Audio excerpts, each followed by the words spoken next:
아파트 싸게 사서 비싸게 다시 파는 아싸리판 TV입니다. 2025년 6월 27일 이재명 정부는 임기 시작 후 첫 번째 부동산 대책을 발표했는데요. 아주 간단하게만 리뷰해보면 수도권 아파트 매수를 위한 주택담보대출은 최대 6억까지만 허용하고 규제지역을 포함한 수도권 전역에서 주택 구입 목적의 주담대를 실행할 경우 6개월 이내 전입을 해야 되며 생애 최초 주택 구입 목적의 주담대의 LTV를 80%에서 70%로 축소하는 정책을 내놨습니다. 이번 대출 규제의 주요 핵심은 결국 앞으로는 고가의 아파트는 매수를 하지 말고 대출을 하더라도 최고 6억 이내, 즉 10억 미만의 아파트 내에서 매수하라는 의미인데요. 정부의 627 대출 규제 정책 이후 부동산 시장 분위기는 확실히 달라지고 있습니다. 강남 3구를 포함한 한강벨트와 같은 고가 지역들은 대출 한도 제한에 막혀서 거래가 멈춰섰고 그 반사이익으로 5억 이하의 중저가 단지의 실수요가 가장 크게 증가 중이며 5억 초과 10억 미만의 단지도 소폭 증가 중인 상태입니다. 하지만 이 그래프와 같이 규제의 영향으로 10억 초과 단지는 거래 비중이 크게 줄어든 것이 데이터로 확인이 됩니다. 결국 풍선 효과로 인해 그 온기는 점점 더 10억 이하의 중하급지로 옮겨갈 텐데요. 여기 광주시 이제부터 집중.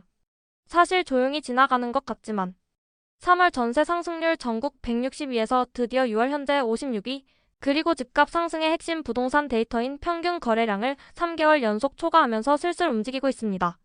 이번 영상에서는 627 대책의 영향으로 광주시 같은 경기도 중저가 지역에 어떤 변화가 일어나고 있는지에 대해서 수도권 집값 상승을 위한 첫 번째 조건의 돈의 흐름인 유동성과 두 번째 조건인 수요와 공급에 의한 아파트값 상승 메커니즘을 근간으로 현재 광주시 부동산 데이터를 하나씩 짚어보겠습니다. 자, 상세 설명 들어갑니다. 따라오세요. 슈!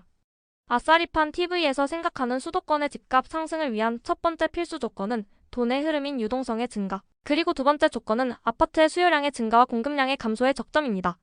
그러면 앞에서 말한 집값 상승의 두 가지 조건에 광주시는 얼마나 부합한 상태일까요? 두 가지 집값 상승 조건으로 광주시 집값의 흐름을 설명해 보겠습니다. 이 자료에서 M2분의 M1은 단기 유동자금 비율이라는 건데 간단히 돈이량, 즉 적색의 그래프를 유동성이라고 보시면 되는데요. 서울의 지난 40년간의 부동산 데이터에서 이 유동성의 평균은 파란색 점선의 28%이며 그 이상일 때, 즉 유동성이 큰 기간인 파란색 실선 영역에서는 검정색 그래프의 서울의 집값은 어떤가요? 상승하고 있는 게 보이나요? 그럼 이제는 유동성의 기준점 이하일 때 녹색의 영역에서는요? 하락 또는 보합이고요. 보이시죠? 이해가 필요하니 자세히 한 번 더 봐보세요. 그럼 25년 6월 현재는 어떤가요? 유동성이 기준선 이상인 파란색 영역 안에서도 빨간색의 그래프가 머리를 살짝 쳐들려고 하고 있는 상황입니다. 즉 현재는 유동성이 높은 영역이면서 또 유동성의 추세가 하락을 멈추고 상승에 초입해 있다는 겁니다. 사실 뒤의 내용은 더 이상 이야기하지 않더라도 앞으로 유동성이 추세적으로 상승한다면 더 이상 서울 경기도의 집값에 대한 이야기는 할 필요도 없습니다. 하지만 이건 서울 이야기잖아? 할 수 있습니다. 그래서 준비했습니다. 서울의 집값과 경기도, 인천의 집값의 관계. 서울의 상급지부터 집값이 상승한 현 시점에서 앞으로 경기도 중하급지로의 집값 상승 풍선 효과를 예측해보기 위해서 문재인 정부 시기의 급지별 부동산 흐름을 확인해 볼게요. 이 이미지는 최상급지인 서울, 상대적 상급지인 경기, 상대적 하급지인 인천의 매매지수, 즉 집값 상승률 그래프입니다.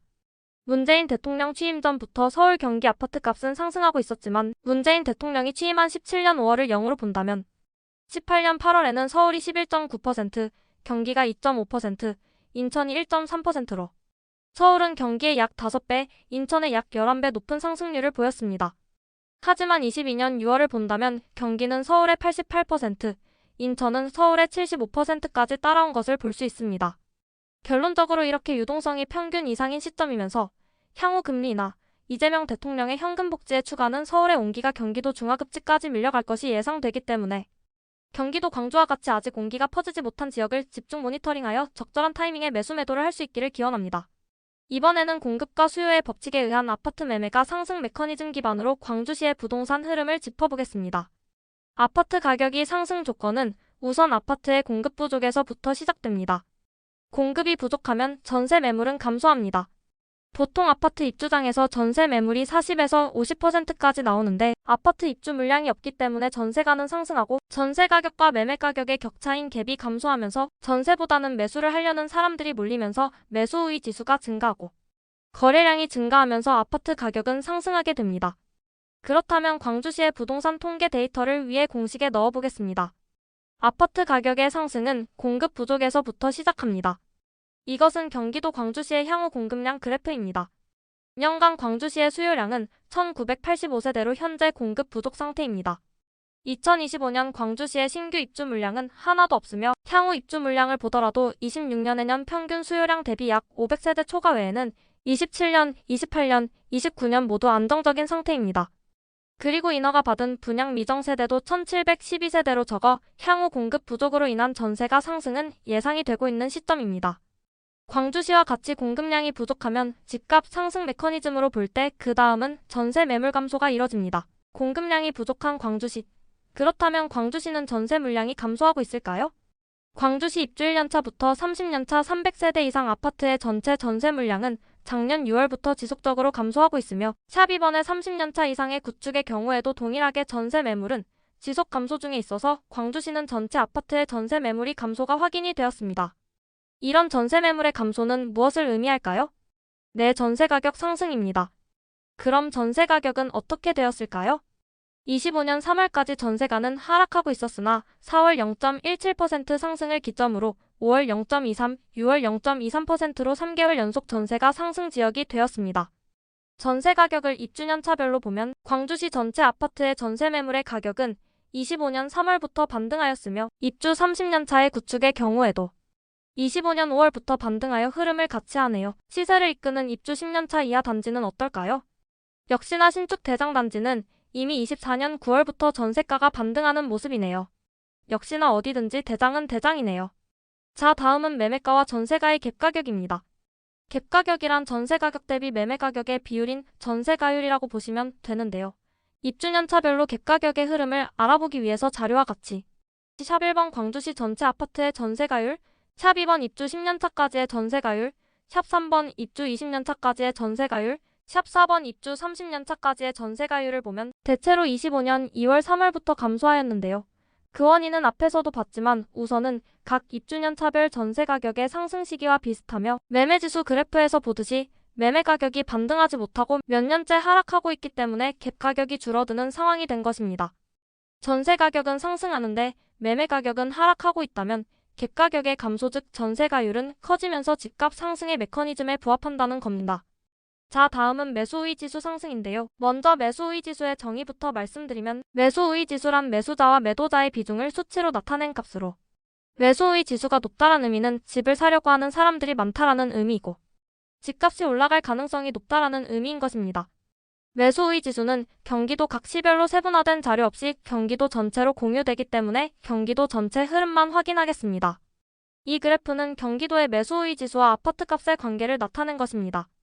경기도 전역의 아파트 가격이 본격적으로 상승하기 시작한 시점은 2019년 8월입니다. 이때 매수우위 지수가 기준선인 40포인트를 넘으면서 상승장이 시작됐고요. 2020년 1월 100포인트를 돌파하면서는 말 그대로 폭등장이 펼쳐졌습니다.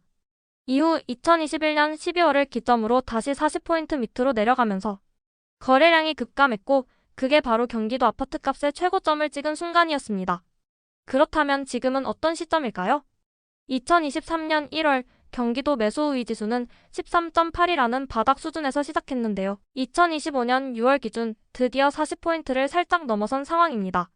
이게 의미하는 건 아직 폭등장이라고 말하긴 어렵지만 경기도의 상급지부터 매수세가 살아나는 초입에 진입했다는 신호로 해석할 수 있습니다. 즉 이제 곧 경기도 중하급지 대표적으로 광주시 같은 지역도 슬슬 상승을 준비해야 할 시점이 왔다고 볼 수 있겠습니다. 마지막으로 거래량 데이터를 분석해 보겠습니다. 25년 3월 광주시의 거래량은 261건으로 최근 7년간 거래량 평균치인 208건을 초과하기 시작했는데요. 이후 3개월 연속 초과 중이며 7월 19일 현재 7월 말에 마감되는 6월의 거래량이 286건으로 최근 들어 최고 거래량을 갱신하지 않을까 예상이 되고 있습니다. 기존의 다른 영상에서도 지속 설명해드렸지만 광주시의 경우 월 거래량이 평균 거래량을 6개월 연속 초과할 때 매매 가격의 상승으로 연결되었는데요. 지난 7년간 광주시의 평균 거래량 대비 월별 거래량을 확인해 보겠습니다. 평균 거래량 208세대를 초과한 시기에 일반적으로 주황색 실선의 매매 가격이 상승하는데요. 빨간색 빗금 영역의 2019년 8월부터 월 거래량이 흰색의 점선인 평균 거래량을 연속적으로 6개월 이상 초과한 2020년 1월부터 주황색 실선의 매매 지수가 상승하기 시작하네요. 그러나 2024년 중순에도 3개월 초과했지만 매매 지수 상승까진 이어지지 못했습니다. 그러면 최근 월 거래량이 4개월 연속 평균 거래량을 초과하는 상황을 어떻게 해석해야 될까요? 주황색의 매매 지수의 꼬리가 살짝 쳐들어 올라가려는 게 보이시나요? 전세 가격의 급상승, 공급 물량의 감소, 거래량의 증가, 그리고 최근 5월 말의 금리 인하는 향후 경기도 광주시 부동산의 매매 가격을 끌어올릴 수 있는 충분한 이유라고 저 아싸리판 TV는 분석하고 있습니다. 잠깐. 이 채널은 매월 광주시를 비롯한 수도권 및 전국 주요 지역의 부동산 지표를 최소 한 달 만에 공유해드리는 채널입니다. 적어도 한 달에 한 번씩이라도 본인 지역의 부동산 흐름을 파악할 수 있도록 알람 설정하시고 공부하시어 우리 같이 부자가 되어봅시다. 다음 달 광주시 부동산 흐름 영상에서 만나요.